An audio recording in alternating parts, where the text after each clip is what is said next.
Assalamualaikum warahmatullahi wabarakatuh. Saya Mia Nurlela Sari, CGP Angkatan 5, dalam ruang koneksi antar materi akan memaparkan kesimpulan dan refleksi dari modul 1.1.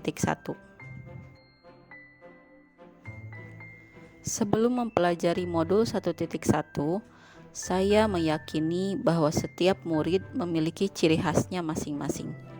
Dalam hal ini bisa berupa potensi, bakat, latar belakang, budaya, adat istiadat, dan kekuatan-kekuatan lain yang akan membentuk keragaman kebutuhan-kebutuhan anak. Oleh karena itu, saya tidak pernah memaksakan murid untuk menguasai seluruh materi pelajaran. Saya memiliki target minimum dalam setiap pembelajaran di kelas, yaitu murid-murid minimal memiliki keterampilan dan adanya perubahan perilaku dalam menjaga diri dan lingkungannya. Misalnya, target minimum dalam pembelajaran materi sistem pernapasan adalah murid dapat menjaga kesehatan tubuhnya, misalnya dengan tidak merokok, berolahraga, mengatur pola makan, menjaga kebersihan, menerapkan etika bersin di depan umum, dan lain sebagainya. Sehingga yang saya harapkan pembelajaran dapat bermakna dalam kehidupan murid sehari-hari. Setelah mempelajari modul 1.1 ini, pengetahuan saya tentang pendidikan bertambah, terutama bagaimana pemikiran Ki Hajar Dewantara ini dapat saya implementasikan dalam pembelajaran di kelas maupun di sekolah. Pemikiran Ki Hajar Dewantara ini mengubah pandangan saya dalam pengelolaan pembelajaran di kelas. Yang pertama yaitu bagaimana saya sebagai seorang guru harus mengenal dan memahami kodrat setiap murid dan memfasilitasi kebutuhan belajar murid yang relevan dan kontekstual terhadap diri dan lingkungannya. Sehingga murid diharapkan memiliki pribadi yang mandiri dan merdeka. Langkah awal untuk menjadikan murid menjadi seorang pribadi yang mandiri dan merdeka, yaitu pertama, membekali murid dengan pengetahuan, keterampilan, dan sikap untuk terus belajar. Kedua, mendampingi mereka memahami dan mencapai tujuan belajar. Artinya, bahwa pembelajaran itu harus berorientasi pada anak. Kalau Ki Hajar Dewantara mengibaratkan dengan istilah berhamba pada anak. Hal kedua dari pemikiran Ki Hajar Dewantara ini yang merubah pemikiran saya mengenai pembelajaran, yaitu bahwa tujuan dari pendidikan ini adalah untuk mencapai keselamatan dan kebahagiaan setinggi-tingginya. Ya, tujuan yang sederhana namun maknanya sungguh luar biasa. Artinya sekolah harus menjadi tempat yang nyaman dan menyenangkan bagi murid.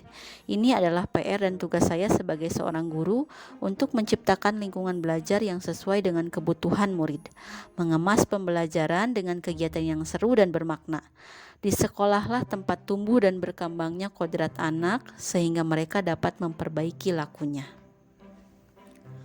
Dari hasil pembelajaran di modul 1.1 ini, ada beberapa hal yang mencerminkan pemikiran Ki Hajar Dewantara yang sudah saya terapkan dalam pembelajaran di kelas, yaitu yang pertama, pembelajaran kontekstual.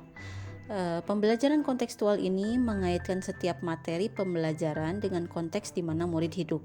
Saya selalu mengajak murid-murid untuk belajar di luar kelas.